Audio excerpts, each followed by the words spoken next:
अस्सलाम वालेकुम। Myself Hasan Adil, I am from Rakshanda group of school. आज जो मेरा लेक्चर है वो कंप्यूटर के सब्जेक्ट के हवाले से है जो कि क्लास 4 के लिए है। तो जो आपको सिलेबस प्रोवाइड किया गया है उसमें चैप्टर नंबर 1 को इंक्लूड किया गया है और आपकी बुक के अकॉर्डिंग चैप्टर नंबर 1 जो है वो टाइप्स ऑफ कंप्यूटर है। तो अब यहाँ पर मैंने चैप्टर का नाम भी लिख दिया, टाइप्स ऑफ कंप्यूटर। अब ये याद रखिएगा कि कंप्यूटर बेसिकली है क्या। सबसे पहले अगर हम एक छोटी सी डेफिनेशन कंप्यूटर की समझ लें ताकि वो चीज़ आपके ओवरव्यू में आ जाए। कंप्यूटर का मतलब होता है इनपुट, प्रोसेस, आउटपुट। एक डेफिनेशन आप यूज टू पढ़ते आते हैं कि कंप्यूटर की एक डेफिनेशन आप लोग बहुत आराम से रट्टा मार पढ़कर आ रहे होते हैं, that is computer is an electronic machine that make our work easier. कि कंप्यूटर एक मशीन है जो हमारे काम को आसान कर देती है।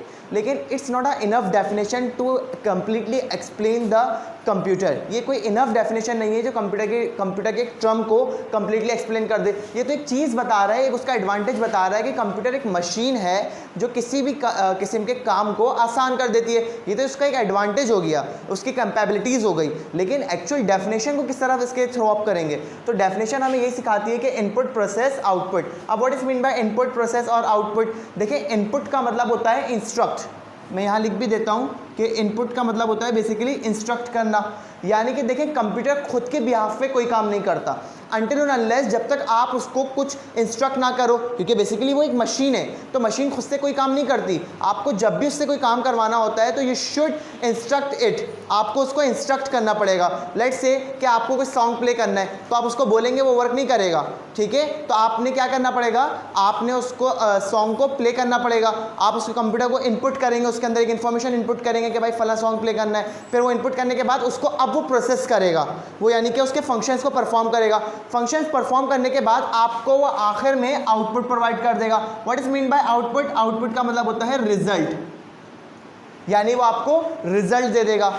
कंप्यूटर तो ये हमारे पास एक डेफिनेशन क्लियर हुई कि कंप्यूटर को यानी कि बेसिकली हम इंस्ट्रक्ट करते हैं। जब हम कंप्यूटर को इंस्ट्रक्ट कर देते हैं तो कंप्यूटर क्या करता है, यानी इनपुट, इंस्ट्रक्ट का मतलब हो गया इनपुट करते हैं। कंप्यूटर क्या करता है, उसको प्रोसेस करता है, प्रोसेसिंग करता है, उसके फंक्शंस को ऑपरेट कराता है और आपको आपका एक डिजायर रिजल्ट देता है। जो आपने इनपुट किया होता है वही आपको आउटपुट मिलेगा, यानी जैसा इंस्ट्रक्ट किया होगा वैसा ही रिजल्ट मिलेगा। तो this is all about for a computer. तो ये कंप्यूटर की एक छोटी सी डेफिनेशन थी। है तो बहुत सारी डेफिनेशन जो कंप्यूटर को ओबे कराती है, लेकिन ये आसान और बेहतरीन तरीके की डेफिनेशन थी जो मैंने आपको क्लियर करने की कोशिश करी है। इसके अलावा आपकी किताब के अंदर भी यही कुछ डेफिनेशन लिखी हुई है कि कंप्यूटर डेटा रिट्रीव करता है, इंफॉर्मेशन को लेने के बाद उसको जनरेट कराता है, प्रोसेसिंग कराता है, लार्ज अमाउंट ऑफ डेटा को स्टोर करता है। ये सारी उसकी कैपेबिलिटीज़ हैं, ठीक है। स्पीड उसकी फास्ट होती है, ठीक है, टाइम सेविंग है। तो it's all are the capabilities of computer, यानी उसके एडवांटेजेस हैं ये। तो कंप्यूटर की बेसिक डेफिनेशन यही थी कि इनपुट, प्रोसेस, आउटपुट। तो इसको इस तरह याद करने का आपको एक आसान तरीका है। चैप्टर का नाम था टाइप्स ऑफ कंप्यूटर। कि अब ये देखते हैं कि कंप्यूटर कितने टाइप्स के हैं। बेसिकली देखा जाए तो कंप्यूटर बहुत किस्म के हैं और उसके मुख्तलिफ हवाले से है। लेकिन आपकी किताब के अंदर सिर्फ 2 कैटेगरी डिफाइन की गई है कि कंप्यूटर को ब्रॉडली यानी कि मेजरली 2 बड़ी कैटेगरी के अंदर डिवाइड किया गया है। सर वो 2 बड़ी कैटेगरी कौन सी है? तो देखिए, मैंने ये इस तरह से एरो से आपको डिनोट कराया कि कंप्यूटर को यानी कंप्यूटर को टाइप्स के मुताबिक यानी उसके टाइप ब्रॉडली 2 टाइप्स में डिवाइड करा। The first one is according to size and the second one is according to application. यानी कंप्यूटर को 2 मेजर में डिवाइड करा दिया मैंने। पहला करवाया अकॉर्डिंग टू साइज, यानी साइज के मुताबिक उसके क्या फंक्शंस होते हैं, साइज के मुताबिक वो कितना बड़ा और कितना छोटा होता है, उसके क्या क्या फंक्शन परफॉर्म हो सकते हैं। पहला तो हुआ की कैटेगरी। दूसरा उसके एप्लीकेशन, यानी उसकी परफॉर्मेंस के हिसाब से वो किस तरह के वर्क करवा के देगा। यानी कि कोई कंप्यूटर कोई स्पेसिफिक परफॉर्मेंस करवाता है, कोई कंप्यूटर मल्टीपल टास्क परफॉर्म करवाता है। तो वो सारी चीज़ों के हवाले से अकॉर्डिंग टू एप्लीकेशन है। तो यानी कि बस हमारे पास ये 2 कैटेगरी आ गई कंप्यूटर की ब्रॉडली, कि अकॉर्डिंग टू साइज और according to application. Now we look at each other. एक एक करके हम इसको देखते हैं। सबसे पहले अकॉर्डिंग टू साइज पे देखते हैं। अकॉर्डिंग टू साइज के अंदर भी उसकी 4 कैटेगरीज के कंप्यूटर मौजूद हैं। अकॉर्डिंग टू साइज 4 कैटेगरी के कंप्यूटर मौजूद हैं। सर वो 4 कैटेगरी के कंप्यूटर कौन कौन से हैं? पहला है सुपर कंप्यूटर, दूसरा है मेन फ्रेम कंप्यूटर, तीसरा है mini computer and the fourth one is micro computer. Super computer क्या होता है? सुपर कंप्यूटर, अच्छा एक बात और बता दूं, थोड़ा सा एक चीज़ों को ब्रॉडली क्लियर रखिएगा कि ये मैं कंप्यूटर की हिस्ट्री नहीं पढ़ा रहा। कहीं आप आ जाएं वो पुराने चार्ल्स बेबेज के टाइम पे कि वो वैक्यूम ट्यूब था, ट्रांजिस्टर था, तो ये मैं जनरेशन टेबल नहीं पढ़ा रहा। मैं बेसिकली इसी दौर के अंदर मौजूद कंप्यूटर की कैटेगरीज पढ़ा रहा हूँ, ठीक है।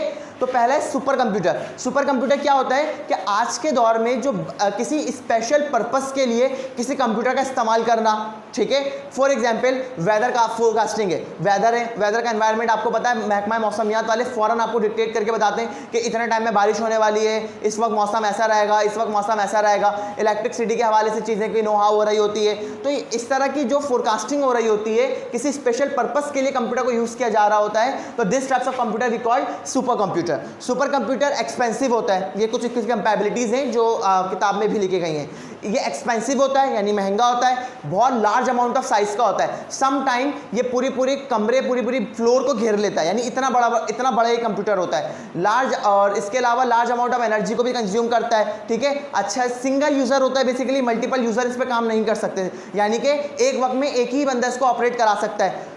मल्टीपल फंक्शन परफॉर्म नहीं कराएगा, ये एक वक्त में एक ही स्पेशल फंक्शन परफॉर्म कराएगा। इसका मतलब क्या होता है? इसका मतलब ये होता है कि आपके घर में जो कंप्यूटर होता है उसमें एक ही वक्त में बहुत सारी चीज़ें कर सकते हैं। ब्राउजिंग भी कर रहे होते हैं, सॉन्ग प्ले भी कर रहे होते हैं, गेम भी खेल रहे होते हैं, हर चीज़ कर रहे होते हैं, लेकिन इसके अंदर एक वक्त में एक ही टास्क को परफॉर्म करवा करके देगा ये आपको। तो this types of computer we called super computer. जैसे नासा वाले हैं, ये जो साइंटिस्ट एस्ट्रोनॉट्स वगैरह को स्पेस पे भेजते हैं या प्लैनेट्स पे भेजते हैं, तो ये इन लोग भी जो एक रिसर्च के लिए या एक्सप्लोजर के लिए जो कंप्यूटर को यूज़ करते हैं, बेसिकली वो सुपर कंप्यूटर ये होता है, ठीक है। तो ये किसी स्पेशल पर्पस के लिए जो कंप्यूटर को यूज़ किया जाए, this types of computer we called super computer.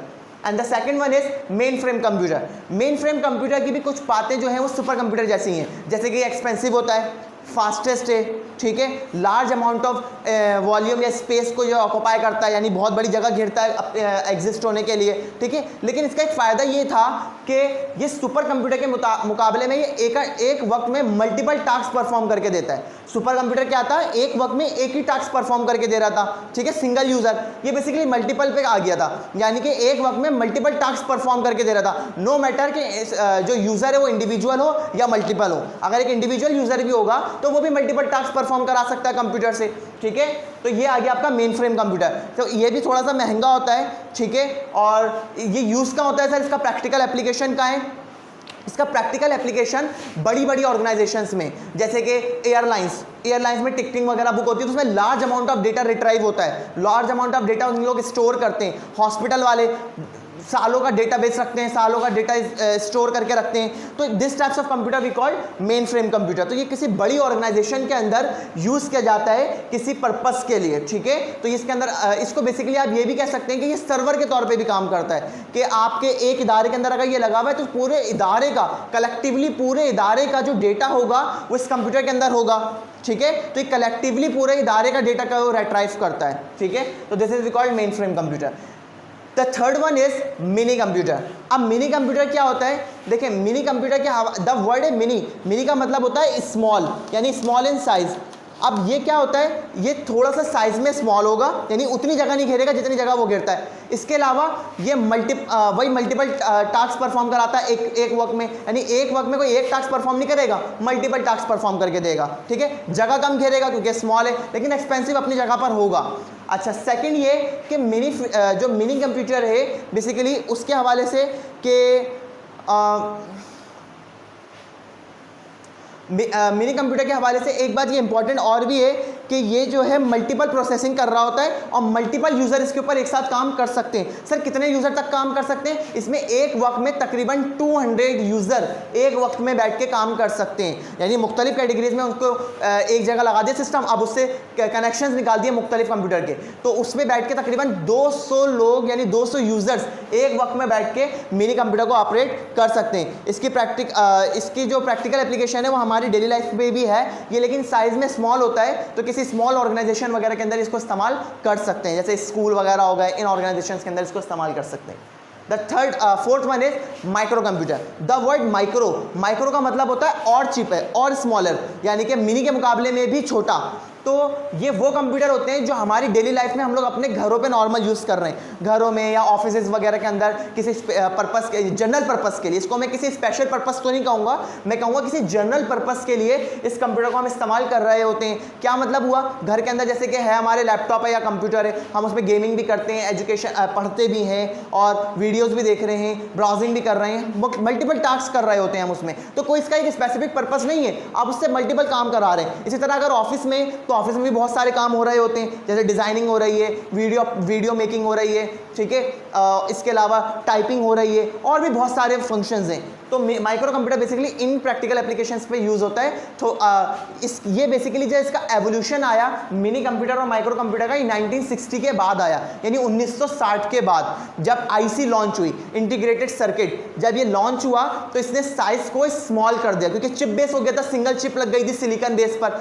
तो वो चिप लगने की वजह से, यानी चिप एक स्मॉल आईसी होती है जो कंप्यूटर के अंदर लगती है, उसने उसके साइज को स्मॉल करा दिया, रिड्यूस करा दिया। तो जितना साइज रिड्यूस होता चला गया तो वो चीज़ें छोटी होती चली गई, लेकिन उसके फंक्शन वैसे ही रहे। आज आप देखें आपकी रिस्ट वॉच, यानी आपके हाथ में भी जो मोबाइल वाली आपको पता है रिस्ट वॉच आ रही हैं, तो बेसिकली क्या हो रहा है, ये चीज़ें इतनी रिड्यूस हो गई हैं कि अब आपके एक रिस्ट पे आ गई है, ठीक है, घरों में कंप्यूटर यूज़ हो रहे हैं। तो this all other types of micro computer. तो ये मैंने आपको अकॉर्डिंग टू साइज, यानी एक बहुत बड़ा कंप्यूटर जो एक पूरे कमरे को, फ्लोर को घेरता है, उस कंप्यूटर से लेके मैंने आपको एक बहुत छोटे कंप्यूटर तक की सारी चीज़ें अल्हम्दुलिल्लाह क्लियर कर दी हैं। थोड़ी एक दो बार मेरी इस बातों को दोबारा से लेक्चर को रिपीट करके सुनिएगा ताकि बहुत प्रॉपरली आप लोगों को ये क्लियर हो।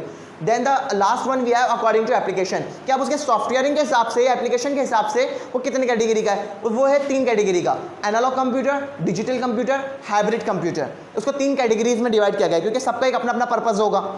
पहला है एनालॉग कंप्यूटर। एनालॉग कंप्यूटर क्या होता है, ये कोई स्पेशल पर्पस पे काम कर रहा होता है। स्पेशल पर्पस का मतलब क्या होता है, यानी कि वेदर कास्टिंग को रिपोर्ट कराना, ठीक है, और टेम्परेचर को रिपोर्ट करवाना, क्लाइमेटिक फैक्टर को रिकॉर्ड करवाना, सीजनल वेरिएशन जो होती है करंट वगैरह के हवाले से, कि कितना मामला वहाँ चल रहे हैं, ज़मीन के अंदर कितना एक्सप्लोजर होता है, यानी ट्रैफिक लाइटिंग वगैरह। इसके अलावा ये समुद्र वगैरह के बहरी जगहों पे इस्तेमाल किया जाता है, देखा जाता है कि कहाँ पे तूफान है या नहीं है, यानी इसका कोई स्पेशल पर्पस होता है, और ये वहाँ पे वो चीज़ों को ट्रांसमिट करके एक ग्राफ की फॉर्म में आपको रिजल्ट दे रहा होता है। यानी जो इसको इनपुट वैसे बाहर से एनवायरमेंटल इफेक्ट से जो इसको इनपुट मिल रहा होता है, ये उसका रिजल्ट आपको एक ग्राफ वगैरह की सूरत में आपकी डिवाइस पे आउटपुट दे रहा होता है, तो आपको उन चीज़ों का पता चल जाता है। तो ये बेसिकली एक किसी स्पेशल पर्पस पे ही इस्तेमाल किया जाता है, किसी जनरल पर्पस पे इस्तेमाल नहीं किया जाता। तो this types of computer analogue computer, जो वेदर फोरकास्टिंग वगैरह वाले ये लोग सारे जो हैं वो इस कंप्यूटर को इस्तेमाल करते हैं। Digital computer, the word digital का वर्ड निकला है एडवांस से, यानी कि बहुत टेक्नोलॉजी का एडवांस हो जाना, जदीद हो जाना। तो डिजिटल का मतलब होता है जदीद हो जाना।